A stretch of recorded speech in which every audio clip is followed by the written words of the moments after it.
Hey buds, we're at Chain Lifts. He's Mark, I'm Adam. We're back with another fun video where we talk about a specific year of the roller coasters that came out that year. It was hard to say that. So we pick a year. We say, what about coasters came out that year? And we look. Yeah. And then we tell you about it. Yeah. So the year that we're going to be talking about is 1979. Jimmy Carter was president. We had... Is he the Peanut Man? He's the Peanut guy. He's the Peanut Man. Yeah.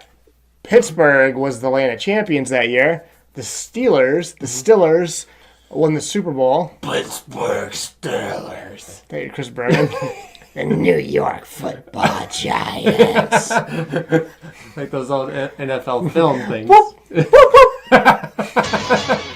Yeah. The frozen tundra. Shut up! That's what the 70s Steelers remind me of, though. The steel curtain, the frozen tundra. Go ahead. Franco Harris. Yeah. Immaculate reception. I know my Pittsburgh stuff. The Pittsburgh Pirates were World Series champs. So Pittsburgh was living large. Yeah, that's a great year for Pittsburgh. Good job, guys. Great year. Seattle Supersonics. There's a name you don't know anymore. Yeah. They were the NBA Finals champions that year. I missed that team. Cool logo and jerseys. Great logo. Sean Kemp. He was on the team at that time. 1979. No, he was not. He was a baby. If he was even born. And then finally, the Montreal Canadiens won the NHL. And that's how they say it, because I watch hockey, and these Canadians all say Canadiens. It's not Canadians. Yeah. We don't want to offend our neighbors to the north. We love poutine. We do. And the biggest accomplishment that year was the Sony Walkman. Yeah. Released. Came out, yeah. Which led into the disc player. Yep. Which always skipped. You had to carry it very delicately and not move it, otherwise it'd skip. The anti-skip was horse manure. I had my headphones on. I was listening to Limp Bizkit. And that thing was just a skip every slight step I took. That's a true story, too. It is a true story. Sony, get it together. Yeah. Anyway, on to the stuff that you care about. Oh, actually, and Oscar winner of the year that year. Yeah. Kramer vs. Kramer, legendary movie, starring that beautiful man, Dustin Hoffman. I do like Dustin Hoffman. I didn't see the movie, though. No, what was music? Anything of note? I didn't look. Yeah. There's some good music out that year. Look it up. Did I mention Jimmy Carter was president? You did. All right. Yeah. On to the coasters. So 1979, when you think of 1979... You think about Corkscrew at Michigan's Adventure. You let me finish the sentence. Okay, of course you do. Yeah. You think of that legendary aero looper that is in every park in the world. Yeah. No, you think about two main coasters. Yeah. And even to this day, they're much beloved. You got the Beast. Yeah. At Kings Island. Legend. You know, even if it's not like... To me, there's two different categories. Favorite coaster or most beloved coaster. Yeah. Like Magnum is my favorite, most beloved coaster. It's not necessarily my favorite ride, though. Yes. But I would argue Beast is easily in the top 5, probably, for most beloved coaster. Yeah, to follow up on that, like, I think if it's not your favorite wooden coaster, certainly it's been out for, since 1979, so a lot of wooden coasters have come out since then. I think it's at least arguably the most famous wooden coaster in the world. I think that's fair. Yeah. For sure. I mean, I can't think of the top of my head right now, but I mean, everyone knows the Beast. Yeah, though. Of course, you have like the one in New York, the Cyclone. Yep. That one's famous. But this is up there. I mean, and when it opened... Roar at Six Flags America. Right. Yeah, when this opened, it broke a lot of records, like in length, and I don't know if it did in speed or height.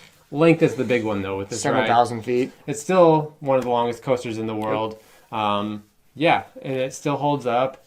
It's crazy. It has 2 chain lifts. The first half is more of like an out, flying through the woods type of coaster. Second half is more intense with some big helix, with a tunnel on either side. You got to keep your hands in. Like this. I wouldn't stick your hands out. They're gone. You're gonna lose this arm's gone. You can't see it. That's what happened. But I'm very badly injured. It's gone. If you put your hands on the tunnels. Yeah. I wouldn't dare, because I feel like you could for sure. Oh, you could easily touch them. No joke aside. $3.2 million built in-house. I'd say they got their money's worth. Yeah, heck yeah. It's Very famous first night rides. Probably the most famous night ride you can find. Yeah. It's most talked about in the coaster community. Good one. The second one that's still well known and still very popular is Big Thunder Mountain Railroad. Yep, at Disneyland in California. Yeah, the California one in Disneyland opened 1980. The World one opened. Yes. They're mirror clones, like what, a slight variation in the I beginning? think they have a slight variation in the beginning, but pretty much a mirror clone of each other. I rode it most recently, the one at Disney World in 2013. I love it. I think, because I'm a sucker for theming. Sure. And with any Disney ride, you're getting top-notch theming. And this is no exception. And like right from the start, you're totally immersed in the story.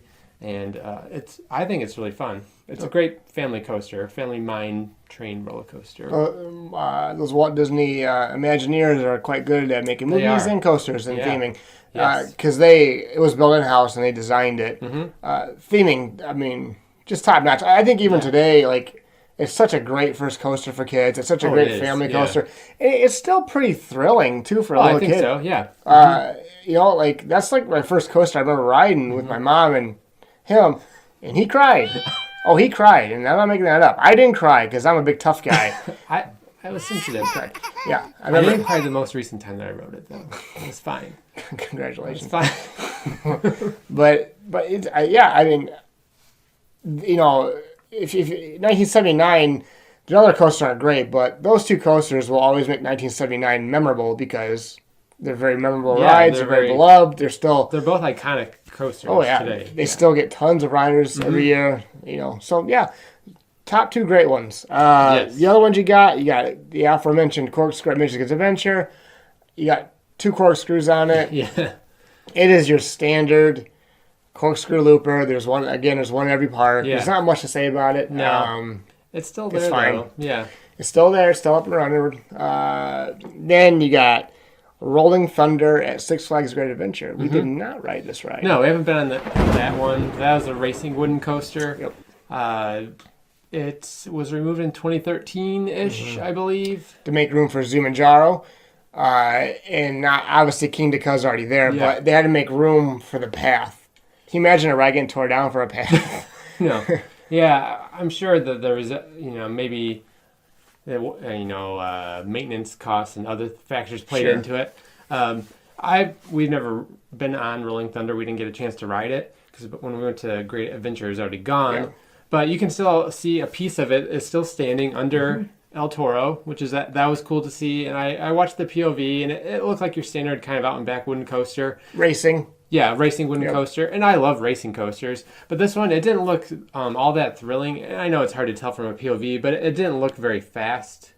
It's an old coaster. It is an old coaster. It looked like it just kind of, went through the ride. Like it didn't look like it gave many thrills. But I could be wrong. And so if you've been on it, let me know what your thoughts were of the ride. I mean, maybe I've never heard anything about it from anybody. But maybe there was people who really missed it and loved it. So I don't know. Yeah. Oh, especially people who had grew up riding it. Sure. Has some attachment to it. Yes. The last two we're going to talk about were both at Cedar Point. Yeah. You had Wildcat, which was the old Schwarzkopf. It opened in 1979. It actually... it took the place where Jumbo Jet was, which is where Gatekeeper is.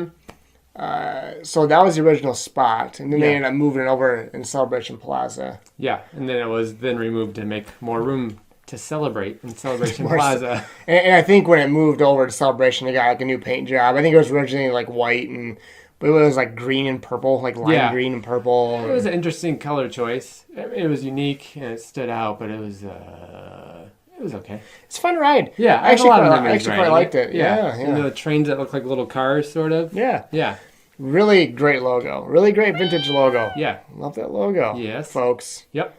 And then the last one is Wilderness Run. Yeah. Which all of us cool kids remember as Junior Gemini. Junior Gemini. And that's the first coaster that I have memories riding is Junior Gemini. It's like your basic figure 8 kiddie coaster. You get 2 laps on it. 2 laps. And that's the first coaster I have memories of riding. Yeah. And that's why it's special to me in that way. And like he said, I still call it Junior Gemini. Yeah, it's Junior Gemini. Yeah. Yeah, that was probably our first coaster ever. I had to have been. I would have to guess. Yeah, I think that was my first coaster. Yeah. Yeah. Yep. But that was 1979. Yeah. Not a lot. Yeah. You know, it's not like now where a bunch of coasters come out every year. It was particularly like the early 2000s where every park was open 1,000. Right, yeah. But, again, the top two are quality, well-known, beloved coasters that make this year stand out. Yeah. Corkscrew being one of those? No, definitely not. Okay. Maybe Michigan Adventure. Yes. So if you want to get more chain lift content, you can find us on Twitter and Instagram. And why wouldn't you want more? Exactly. You would. So you can find us on Twitter and Instagram with the chain lift. On our Twitter page, you can find a link to our store to buy some vintage roller coaster T-shirts and whatnots. And here's the subscribe button. I thought you were going And to speaking of Jimmy Carter, I'm throwing a peanut at it. I'm just doing that so he has to edit. He's editing this. I have to edit that. So I got to put a peanut in the video somehow. And make Mr. Peanut right there. Stop. I'm going to keep talking. Okay. Check out airtimemisfits.com for more vintage stuff that I created. Some good stuff there. Look at that. Mr. Peanut, get away from behind my shoulder. All right, I got to end this before he adds more stuff. Thanks for watching. Subscribe, leave a comment, leave a like. Bye, Jimmy Carter. Okay, thanks for watching, guys. Bye. I'm still alive, but I'm very badly injured. I think my legs might be broken, but I'll try to stand up. Ah! Yes, they are broken.